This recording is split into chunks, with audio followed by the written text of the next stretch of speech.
Kali ini akan menjelaskan terkait desain instruktural dalam lingkungan studio produksi.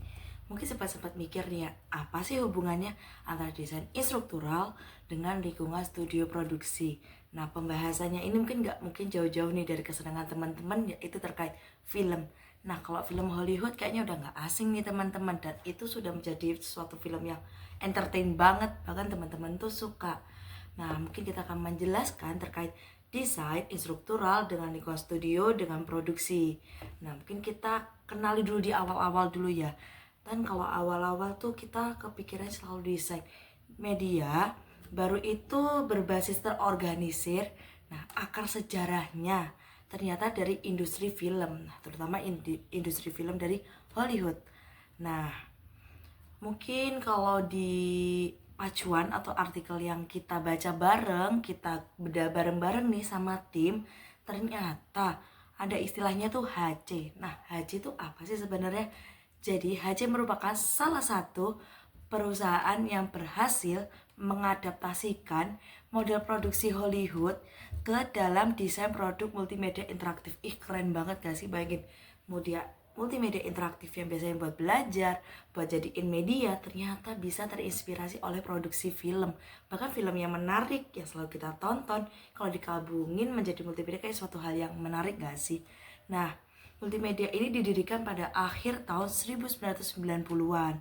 Nah, perusahaan ini sangat sukses nih sejak awal dengan produk pertamanya yang memenangkan penghargaan atas pencapaian interaktifnya nih. Ini bisa menjadi suatu inspirasi nih. Terus gimana sih caranya itu, apa aja sih yang harus di dalam organisasinya? Kan tadi kan dikatakan secara terorganisir nih. Nah, secara terorganisirnya dengan cara yaitu ada beberapa divisi yang menjadi struktural pentingnya.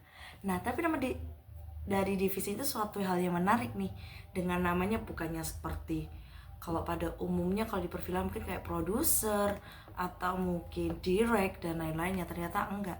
Penyebutannya tuh suatu hal yang menarik banget nih. Ada divisi learn, work, and play. Nah, buat apa sih sebenarnya ada divisi itu?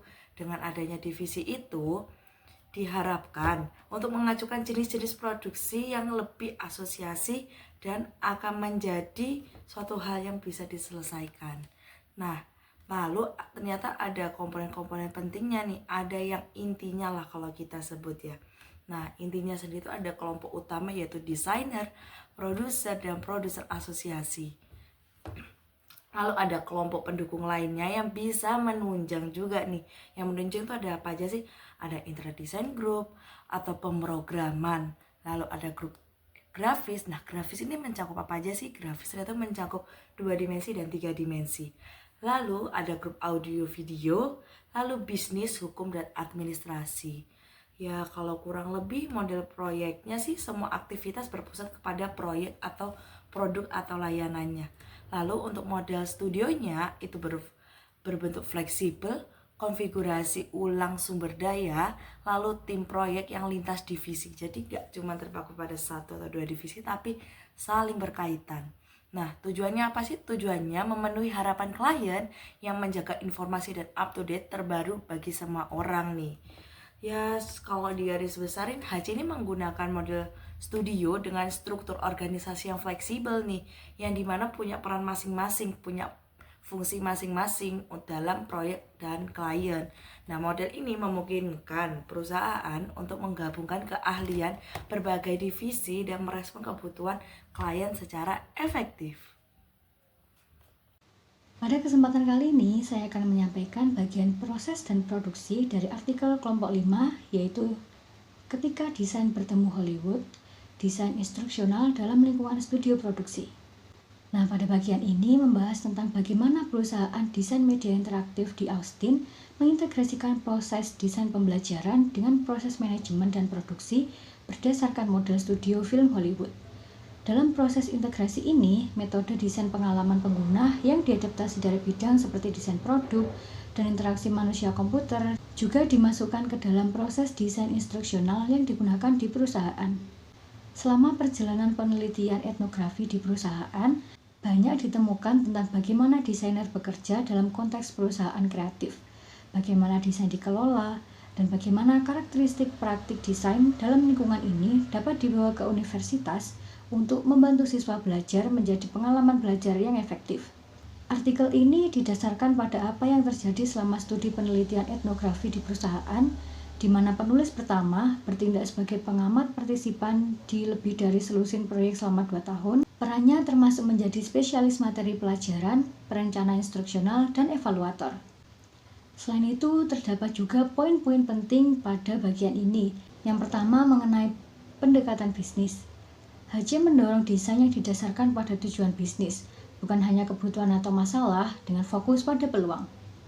Yang kedua ada proses berulang. Mereka mengikuti proses berulang yang melibatkan pembuatan prototipe cepat, masukan klien, dan persetujuan yang signifikan. Yang ketiga yaitu manajemen kreatif. Manajemen di HC memotivasi tipe kreatif dan mendukung komunikasi terbuka antara tim, manajer, dan juga klien. Dan yang keempat atau yang terakhir terdapat fokus pengalaman. Ada penekanan kuat pada pengalaman pengguna, dengan tim yang mencari solusi kreatif dan inovatif untuk menyenangkan pelanggan dan pengguna akhir. Selanjutnya ada juga bagian membawa ke studio Hollywood. Pada bagian membawa ke studio Hollywood ini terdapat beberapa poin penting yang perlu kita amati. Yang pertama mengenai pendekatan studio produksi. Penulis pertama mencoba menerapkan pendekatan studio produksi dalam pembelajaran di universitas, yang memberikan tingkat keaslian tinggi pada pengalaman belajar siswa. Yang kedua, ada integrasi desain pengalaman. Fokus pada desain pengalaman belajar dan produksi diintegrasikan ke dalam program pasca sarjana, menggantikan pendekatan tradisional dengan skenario masalah yang lebih otentik dan interaksi nyata dengan klien. Lalu poin yang ketiga, kolaborasi dan keaslian. Siswa terlibat dalam tim proyek kolaboratif untuk merancang dan menghasilkan artefak yang sesuai, menciptakan lingkungan belajar yang lebih otentik dan terintegrasi. Selanjutnya, poin yang keempat atau yang terakhir mengenai peran instruktur. Instruktur berperan aktif dalam mencari klien atau berperan sebagai klien untuk memberikan tantangan nyata kepada siswa, meningkatkan keterlibatan dan pengalaman belajar mereka. Sekian yang dapat saya sampaikan, semoga bermanfaat. Terima kasih. Bagian yang terakhir adalah membawa studi Hollywood ke universitas.